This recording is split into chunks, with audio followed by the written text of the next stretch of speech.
Everyone, normal লাইফস্টাইলে normal দিন থাকবে, এটাই তো স্বাভাবিক। সেরকমই একটা নর্মাল দিন আজ তোমাদের সাথে শেয়ার করছি।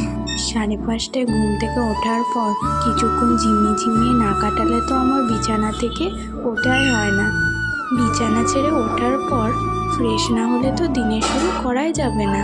তাই ভালো মতন ফ্রেশ হয়ে নেওয়ার পর আমি চলে যাই আমাদের ছাদে। ছাদ ছাড়া আমাদের কোনো ফাঁকা জায়গা নেই। আগে একটা উঠোন ছিল ঠিকই, কিন্তু এখন আর সেই জায়গাটা নেই।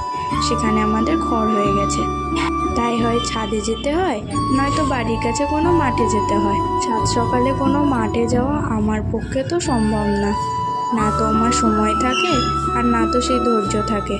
তাই ছাদে গিয়ে চটপট নিজের যোগাগুলো সেরে নিই। এই যোগার অভ্যাস কিন্তু আমার চিরদিনের নয়, গত 1 বছর ধরে আমি এই যোগার অভ্যাসটা করেছি। এতে শরীর আর মন দুটোই খুবই ভালো থাকে। এখন যোগা না করলে সারাদিন যেন আমার কেমন ম্যাচে কাটে।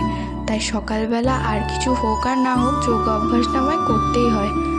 আমার মাও সকালবেলায় তাড়াতাড়ি উঠে যায়, কারণ মায়ের কাজ থাকে। মা বাড়ির সমস্ত কাজ সেরে নিয়ে তারপরে কাজে যায়। ছাদে মা কিছুক্ষণের জন্য এসেছিল জামা কাপড়গুলো মেলতে, তাই আমিও মায়ের সাথে কিছুক্ষণ গল্প করে হাঁটাহাঁটি করার পর নিচে চলে যাই।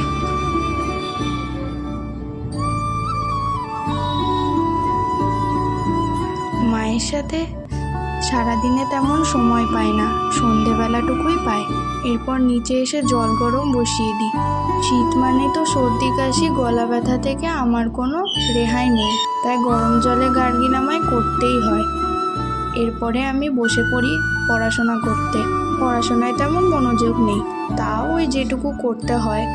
2-3 ঘন্টা পড়া করার পর আমি প্রথমেই যাই আমাদের পোগোর কাছে। ওর কাছে না গেলে তো আমার দিনই কাটবে না। ওর সাথে খেলা করার থেকে মজার আর কিছু নেই। দেখছো তো কেমন করছে আমার সাথে। আমাদের পোগো বাধাই থাকে, কারণ বাড়ির লোক সবাই ওকে এত ভয় পায় যে বলার নাই। শীত মানেই তো রোদের মধ্যে বসে থাকা, তাই কিছুক্ষণ ছাদে সময় কাটিয়ে আসার পর আমি চলে যাই চান করতে। চান কমপ্লিট করে এসে আমার স্কিন কেয়ার, হেয়ার কেয়ার সব কিছু মিটিয়ে নেই। স্কিন কেয়ার আমায় করতেই হয়। একটা প্রপার স্কিন কেয়ার মেনটেন না করলে, দেখেছো তো আমার মুখের অবস্থা। হ্যাঁ, আমার অ্যাকনি প্রোন স্কিন, তাই আমায় স্কিন কেয়ার করতেই হয়, নয়তো মুখে তো অনেক ধরনের পাহাড় পর্বত সব জেগে যাবে।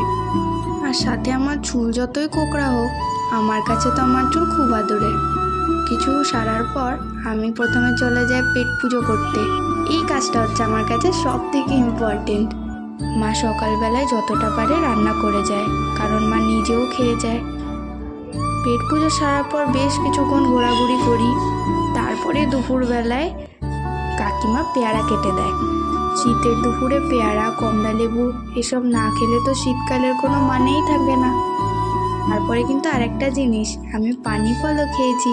তারপর কখন জানি না আমি ঘুমিয়ে গেছি। ঘুম থেকে উঠে দেখি 3:30 বাজে। দুপুরের খাওয়া তো আর হলো না, তাই বিকেলবেলায় ছাতুর শরবতটা খেয়ে ফটাফট রেডি হয়ে চলে যায় দিদার বাড়ি। দিদার বাড়ি থেকে আসার পর মায়ের সাথে খানিকক্ষণ গল্প করি। তারপর পিসি আসে, পিসিকে খানিকক্ষণ জ্বালায়। আর হ্যাঁ, এটা হচ্ছে আমার পিসির মিক্স ভেজ খাতা। এটা আমি নাম দিয়েছি, কারণ এখানে জিকে, ম্যাথামেটিক্স, ইংলিশ সব আছে। এরপর রাতের রান্না হয়ে যায়। রাতের খাবার সেরে আমি আবার বসে যাই আমার স্কিন কেয়ার আর হেয়ার কেয়ার করতে। মর্নিং আর নাইট দুটোই আমার মেনটেন করতে হয়। আজকের জন্য এটুকুই, দেখা হচ্ছে নেক্সট ভিডিওতে। টাটা।